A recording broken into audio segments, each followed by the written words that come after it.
talk about today?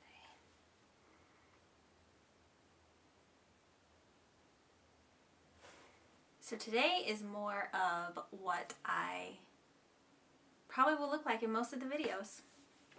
I just got out of the shower. My hair's up in a bun. I haven't washed it in 2 or 3 days.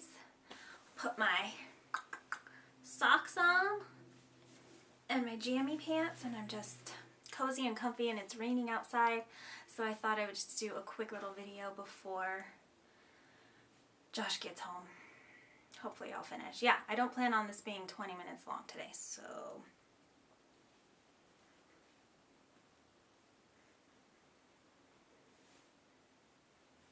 How do you do that? Miley Cyrus. Miley Cyrus. Wait.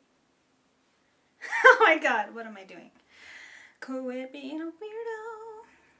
Alright, so today I am going to go over a little bit my very first Instagram post. I want to go all the way back. I plan on covering all of my prior Instagram posts in videos just so that I can, just so that I can do that. So I think it'll be better and easier for me to maybe explain some things talking them out rather than just when I had hurried and wrote my post on here. So maybe that'll be interesting. I don't know. We'll see. So my very first post on here is from March 4th, 2017. Holy cow. March 4th. March. It's March. It's March right now. Oh, wow. That was like almost exactly a year ago. Just a few days off. Okay. So my first post was about a little bit about endometriosis and just a little bit about like our story. So let's start there. Okay, so Josh and I have been married for 10 years. September last year was 10 years. We've been together longer than that, I think like 18 years. We've been together since we were 15, and we're both 33 now, so that's a long freaking time. It's a long freaking time. I used to have people tell me, so everybody in my family, everyone on Josh's side of the family, nobody's ever had problems getting pregnant. Most of the time people just like, I'm pregnant. Like they just like become pregnant out of nowhere and they don't know how or why. That is so crazy and insane for me to hear and think about, because knowing what I know now about how hard it is and how slim your chances really are every month of getting pregnant, even if everything's working properly for both of you, like I think at most any woman has a 40% chance a month of getting pregnant and only 6 days to get pregnant every month. So that's just insane that people just get lucky and happen to get pregnant. Anyway, that's not what this video is about. That probably will be a video though. Yes, we've been married a long time, together a really long time. I'll just be completely honest. I've never been on birth control, ever. So when we were younger, like after we got married, like in our 20s, people started asking us about having kids and stuff, and everyone was always surprised that like, you guys have been together so long, I can't believe that you haven't already had a baby and that you haven't already been pregnant. And I always used to think, what do you mean? I don't want to get pregnant as a teenager. You know, I didn't want to get pregnant that young. I mean, I know that a lot of people in the family and people we know did, and that's totally fine. But we just didn't want to, so we didn't even think about it. Like, what do you mean? Can't believe we didn't get pregnant. That's because most people don't understand the whole process. Anyone that's never had to try to get pregnant just has no idea. Really, like, just has absolutely no idea. And they didn't have to. They're uneducated about. A lot of people that I know are uneducated about what it takes to get pregnant. And it's not for any other reason, just because they just didn't have to know all that it took, because they just didn't have to know. They never had to try to get pregnant. They just got pregnant. Either by accident, or they just decided, hey, I want to have a baby, and then, hey, they got pregnant like that. That must be nice to just be like, I'd like to be pregnant next month, and then you are. Oh my God, that would be amazing. Ugh, please, why is it so hard? I seriously, like, I cannot imagine what would that feel like. Just like, you know what? I want to have a kid or 3, and then like within 3 months' time, even like just be pregnant. That would be like incredible. Must be nice for people to just like decide they want something and then they're able to have it without any hard work. Okay. Yeah. So I've never been on birth control. Obviously, we prevented me getting pregnant when we were younger because we didn't want to. And then our second year of being married, so maybe even sooner than that. I don't remember actually if it was our first anniversary or our second one, but it was a long time ago. We decided that we were ready to have kids, that we wanted to start actually trying. So I remember that. We decided that. That was 8 or 9 years ago. So it's been a really, really long time for us wanting to have kids. And then my brother-in-law got married. So my husband's brother got married. Is it 4 years ago now, I think? And they have a 3.5-year-old. They're so lucky. They have no idea. But anyway, they got married. They got pregnant really, really quickly, like right away, before their first wedding anniversary. And when she got pregnant, I then started thinking like, man, I really need to we really, really need to get serious and start trying and like go to the doctor and all that kind of stuff, because we've been wanting to have kids for so long, but we were just in the mindset like, it'll happen when it happens, you know, we're not gonna like prevent it, and we're not gonna like track everything and do ovulation tests and all of that and really try, but if it happens, it happens. We did that for so many years. And looking back now, that's so frustrating, because we could have just saved so much time had we have gotten serious, I guess, sooner, but we didn't. So anyway, so when my nephew was born, Josh and I just absolutely fell in love with him. Like oh my gosh, we love him so much, so much. There's going to be another video about him, because this might sound strange, but he is a huge part of this process for me personally. Josh too, but more so me.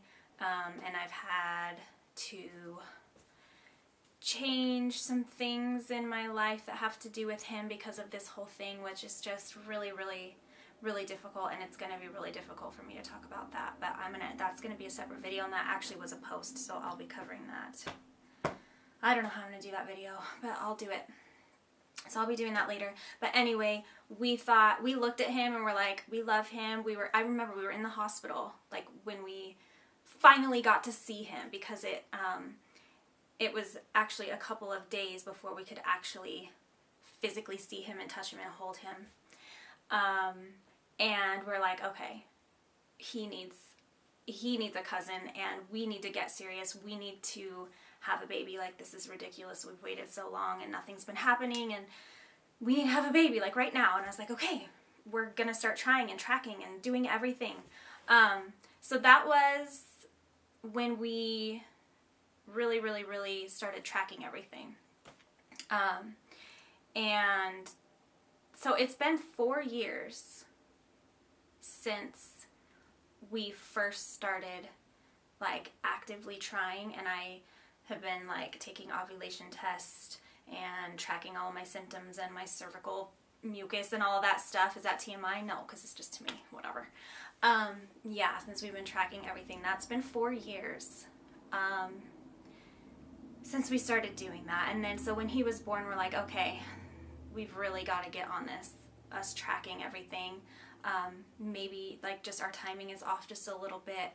Maybe like I'm actually ovulating a day or two off from when I think I am, or the ovulation tests are saying I am, because timing is so huge. Like you literally have like a 12-hour window to get pregnant. It's insane. And sometimes not even that long. I mean, like 12 to 24 hours really, but it just really depends on a lot of things. So anyway, so we went, no, I'm getting ahead of myself. Yeah, so we just kept tracking everything and trying, and started to go through those like really hard emotions, at least me and Josh too a little bit, but of every single month just kind of getting my hopes up a little bit, thinking like, okay, what, like I could be pregnant this month. I could be pregnant this month. And then of course every single month I wasn't. I had a few months where I really thought I was, like every little weird feeling I had or weird symptom I had, I was like, Josh, I feel like I might be pregnant this month. I don't know how many times he's heard that from me. Poor guy. I've said that so many times, like, I think I could maybe be pregnant. Like, I feel different. I feel, you know, my boobs hurt more. And every single month, nope, nothing, not pregnant.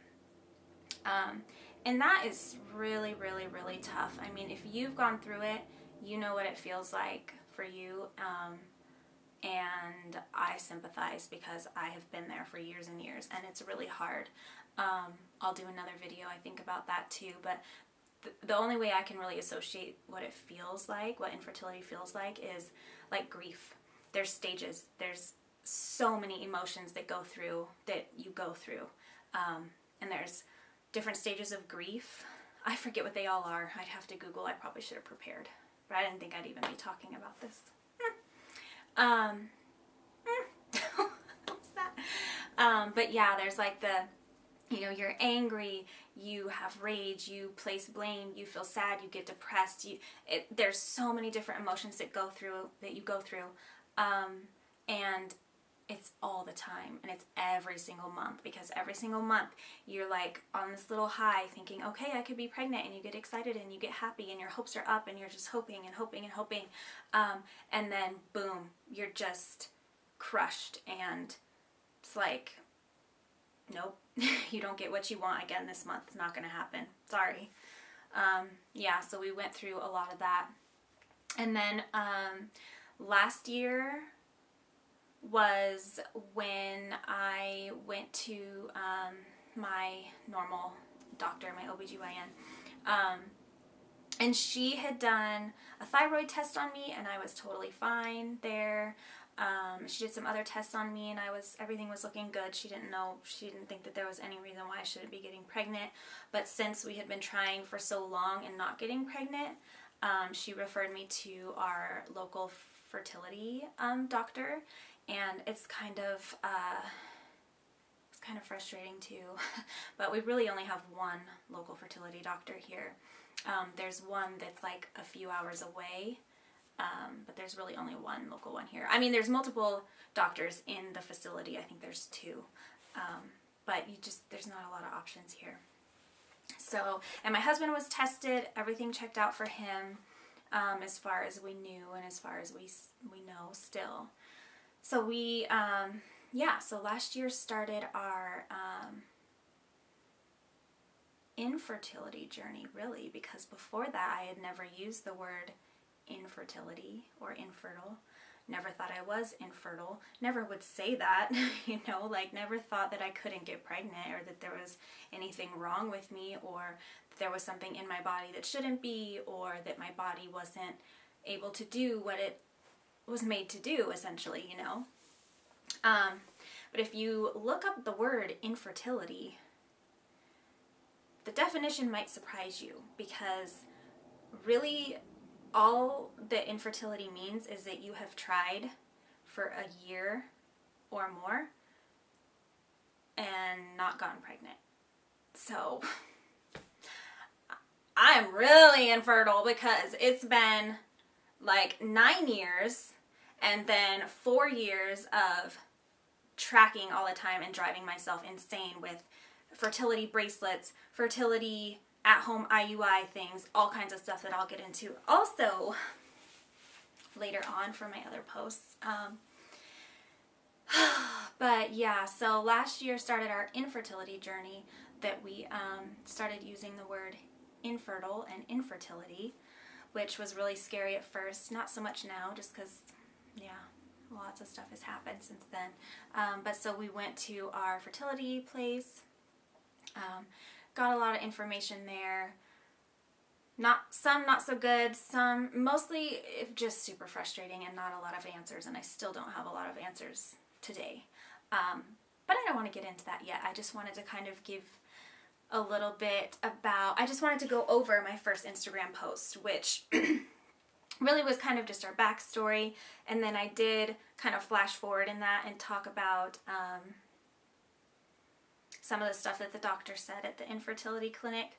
But I think I want to do a separate video on that just to go more in depth and kind of cover everything that I remember that she said, and all that stuff. And I'll show you some really fun drawings that I got to take home with me that, of course, as soon as I got home, I'm like, what the hell is this? I have no idea what any of this stuff is. It was so frustrating and just frustrating. I'll just leave it at frustrating. So yeah, that is just our backstory. We've been together for a long time. We've wanted kids for a long time. Josh wanted to start trying to have kids even before I wanted to, actually. I mean, I always knew I wanted to be a mom and have kids. Like, I'm very maternal. I always have been. It's kind of strange. I've always been around kids. I've always loved working with, I've always worked with them. I mean, I worked in a bunch of different daycares. I worked at a children's dental office. I was a nanny. What else did I do with kids? Is that it? Daycares and nanny. And yeah, I've always loved kids, and I've always loved babysitting my cousins and stuff when I was younger, and I'm just very maternal towards kids, like even non-family members. Like, I'm always kind of got my eye on any kids that are around and will help them or play with them, or if I can tell that their parents are stressed and if I know them or if I can help, I'll kind of go over and be like, oh, can I help you put this ball away so your mom doesn't lose her mind because you're making a mess right now? You know, I'm just very maternal in that way, and I've always felt super connected to kids. Maybe that's because I'm eternally a 2-year-old inside. That's what I feel. I feel like I'm eternally a 2-year-old inside, and that's why I relate to them so well. I think 2-year-olds are my favorite age. I used to be a 2-year-old teacher at a yoke. What's that? Oh my god. No! I used to teach 2-year-olds. Is my face red? Because now I was just laughing. I have to cut that out because it's not going to make any sense.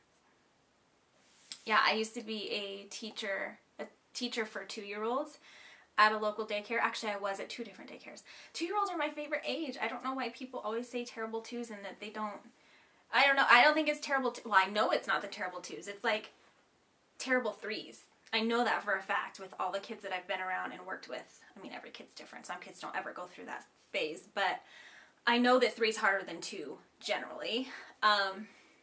Yeah, I love 2-year-olds because they're just they're not babies anymore, and they're not quite old enough to be independent, and so they're just so observant and just absorb everything and just are just learning everything, and everything's so new, but they can interact with you more, they can talk to you and understand things. And I love 2-year-olds. That's I wish my nephew could stay 2 forever. He's almost 4, which is fine, but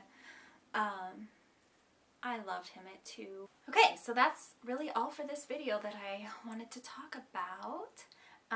So follow along if you want, and leave me a comment if you want. I still need more questions. I really want to do answer some questions, and like I said, it can be about anything. Don't be afraid to ask me something. Make a private account and ask me if you're scared that I'll know who you are. I don't care. Who cares if I know who you are and I see your name? Just ask me anything that you want. I want to answer questions. It can be about anything. And there's no such thing as TMI with me. I don't care. I'll answer anything. If you watch this right now and you know me, just text me or private message me any question. I'm happy to answer. Even if it's a suggestion, or you want to ask hey, have you tried this? It worked for my friend. Or hey, have you heard about, whatever. Just let me know because I want to answer them. Okay, video 2. Done. Hey! I love too. I love too. I love too. I love too. Why am I saying? Is that butter? Oh my god, I don't know what I'm doing.